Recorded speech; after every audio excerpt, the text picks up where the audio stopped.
Good morning students, मैं CP Mishra अपने इस हिंदी के क्लास में आप लोगों का एक बार पुनः बहुत बहुत स्वागत करता हूं।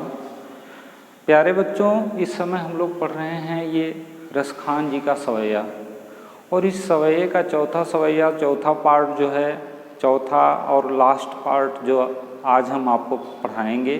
तो आइए आप लोग हमारे साथ मिल करके सबसे पहले इसको पढ़ें। कानन दय अंगुरी रहिबो, जपहि मुरली धुनि मंद बजाए हैं। मोहनी तानन सो रस खानी, अटा चढ़ी गोधन गए हैं तो गए हे। टेरी कहो सिगरे ब्रज ग्वालिन, टेरी कहो सिगरे ब्रज लोगनी, काल ही को कितनो समझे हैं। और मायरी वा मुख की मुस्कान, सम्हारी न जय हैं, न जय हैं, न जय हैं। ये देखिए रसखान जी कहते हैं। अब आइए शब्दार्थ इसका देखते हैं। कानन मतलब कानों में, रहिबो मतलब रहूंगी, मुरली धुन मुरली की धुन, मंद मतलब होता है धीमे मधुर, बजाए हैं मतलब बजाएंगे, बजाए हैं मतलब बजाएंगे। मोहनी, मोहनी का तात्पर्य होता है, मोहनी का मतलब मन को मोह लेने वाली। तानन का मतलब होता है धुन। रसकानी, अटा, अटा मतलब होता है अटारी, अट्टालिका। जैसे घर बने हैं, first floor, second floor, third floor के ऊपर जब कोई चढ़ जाए, जहाँ से कि मतलब खूब ऊंचे स्थान पर कोई चढ़ जाए और वहाँ से कोई चीज़ करे बोले तो उसी को अटा कहते हैं। अटा मतलब अट्टालिका होता है, मतलब ऊंचे बिल्डिंग के, भवन के ऊंचे स्थान पर, सबसे ऊपरी भाग पर, उसी को हम लोग अटा कहते हैं। गोधन, गोधन एक ब्रज का एक गीत है। ब्रज में रहने वाले लोग गोधन गाते थे, वहाँ का स्थानीय एक संगीत, वहाँ का एक गीत है, उसी को गोधन कहते हैं। गए हैं तो गए हैं मतलब गाएंगे तो गाएंगे। टेर, टेर मतलब होता है पुकार कर, सबको बताकर, पुकार कर। सिगरे मतलब होता है सारे, संपूर्ण। ब्रज लोगन मतलब होता है ब्रज के लोगों को। काल मतलब होता है कल। कितनो समझे हैं मतलब होता है समझाएंगे। मायरी मतलब हेमा, मायरी का मतलब हेमा।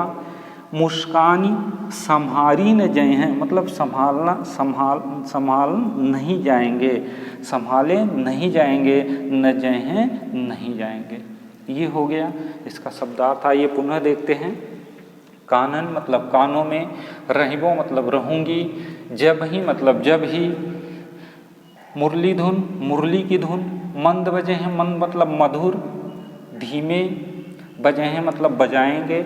मोहनी तानन मन को मोह लेने वाली, तानन मतलब धुन। सो रस खानी अटा, अटा मतलब होता है अट्टालिका। मैंने बताया किसी इमारत के ऊपरी सबसे ऊंचे भाग को अटा कहते हैं। गोधन मतलब एक गीत है, वहाँ का स्थानीय, ब्रज का स्थानीय गीत है। गए हैं मतलब गाएंगे। टेर मतलब पुकार पर। सिगरे मतलब सारे। ब्रज लोगन मतलब ब्रज के लोगों से। काल मतलब कल। समझे हैं मतलब समझाएंगे। मायरी मतलब हेमा। मुस्कान मतलब मुस्कुराहट। सम्हारी मतलब संभाली।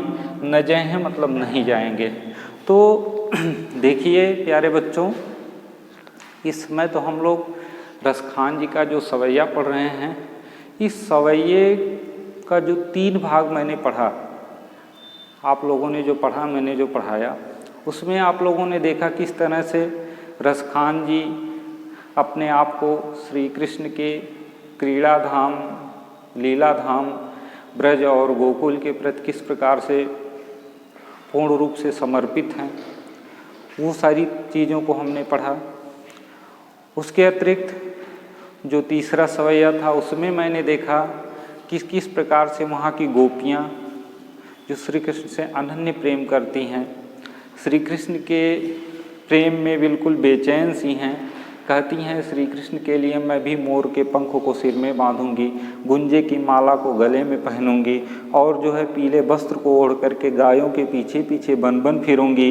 हाँ, जो जो श्री कृष्ण को अच्छा लगता है वो सारे कार्य मैं करूंगी, लेकिन उनकी मुरली को अपने ओठों पर नहीं रखूंगी, क्योंकि उसी मुरली के वजह से आज हम लोग श्री कृष्ण से इतने दूर हो चुके हैं। अब देखिए इन पंक्तियों में रसखान जी गोपियों के माध्यम से बताते हैं कि गोपी कहती हैं श्री कृष्ण की मुरली की धुन और मधुर मुस्कान पर मोहित होकर के गोपी कहती है श्री कृष्ण की मुरली की धुन। ये जो पंक्तियां हैं इसमें इसको हम बता रहे हैं इसका भावार्थ कि श्री कृष्ण की मुरली की धुन और उनकी मधुर मुस्कान, मन को मोह लेने वाली मुस्कान पर आकर्षित होकर के एक गोपी कहती है, क्या कहती है कि कानन दय अंगुरी रहिबो, कानों में अंगुली लगा करके अंगुली से बंद करके रखूंगी जब कब मुरली धुन मंद बजे हूँ, अर्थात जब श्री कृष्ण मंद मंद मधुर मधुर मुरली की धुन को बजाएंगे, मुरली को बजाएंगे और उसकी मंद मंद ध्वनि, मंद मंद आवाज़ जब निकलेगी तो उस आवाज़ को सुन करके मैं अपने कानों में ऐसे अंगुली लगा करके बंद कर लूँगी, नहीं सुनना चाहूँगी।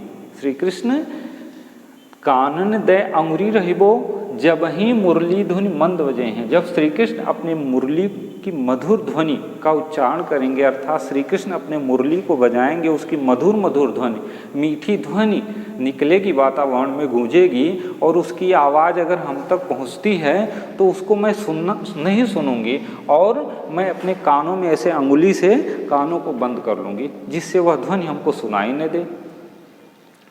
मोहनी तानन सो रसखान यटा चढ़ गोधन गए हैं तो गए हैं।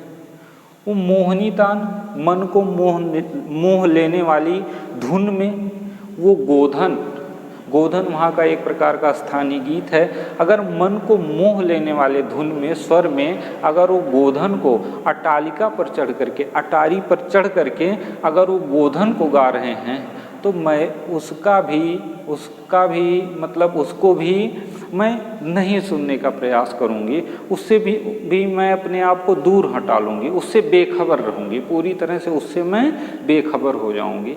अर्थात ऐसा लगेगा कि मेरा इससे कोई मतलब नहीं है, मैं उससे भी अपने आप को अलग कर लूँगी। लेकिन अंदर से क्या हो रहा है, गोपी का मन धीरे धीरे श्री कृष्ण के समीप जा रहा है, अपने आप को तो रोक ले रही है। जब वो बंसी को बजाएंगे, बंसी की मधुर ध्वनि निकलेगी तो कानों में अंगुली दे करके बंद करेगी। गोपी कहती है तब तो कानों में अंगुली दे करके बंद कर लूँगी, किसी तरह से रह जाऊँगी। अगर वो गोधन को गाते हैं किसी अटारी पर चढ़ करके, मीठे स्वर में, मधुर तान में, मन को मोह लेने वाली उस धुन में अगर गोधन गाते हैं अटारी पर चढ़ करके, तो मैं जो है उससे बेखबर हो जाऊँगी, किसी तरह से अपने आप को अलग रखूँगी, उनसे दूर रखूँगी। तेरी कहूँ सिंगरे ब्रज लोगन काल को कितनों समझे। और फिर गोपी कहती है मैं पुकार करके, चिल्ला करके, पुकार करके सारे ब्रज के लोगों को यह बताना चाहती हूँ कि कल मुझे कोई कितना भी समझाएगा, कल मुझे कोई कितना भी समझाने का प्रयत्न क्यों न कर ले, किंतु कल क्या होगा, मायरी हेमा, कल जब मैं श्री कृष्ण के मुख की मधुर मुस्कान को देख लूँगी तो मैं अपने आपे में नहीं रहूँगी, मैं अपने बस में नहीं रहूँगी, अपने शुद्ध बुद्ध को खो दूँगी और सम्हारी मुस्कान पर सम्हारी अपने आप को संभाल नहीं पाऊँगी। सम्हारी न जहें, मैं अपने आप को हेमा संभाल नहीं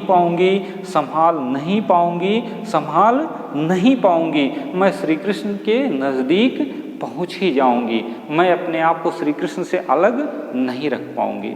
देखिए रसखान जी गोपियों के माध्यम से कहते हैं कि एक गोपी श्री कृष्ण के जो है उनके मुरली की धुन और उनके मधुर मुस्कान के पर इतनी आसक्त हो चुकी है, इतनी आकर्षित हो गई है कि वो अपने आप को रोक नहीं पा रही है, अपने आप को उससे अलग नहीं कर पा रही हैं। और फिर क्या कहती है कि जब श्री कृष्ण बंसी को बजाएंगे, उसकी मीठी मीठी मधुर मधुर ध्वनि अगर निकलती है तो उससे मैं अपने आप को किसी तरह से सोचूंगी कि मैं वहाँ न जाऊँ, तो उसके लिए मैं कानों में अंगुली डाल करके कानों को बंद कर लूँगी जिससे वो सुनाई न दे, मैं उनसे दूर रहूँ।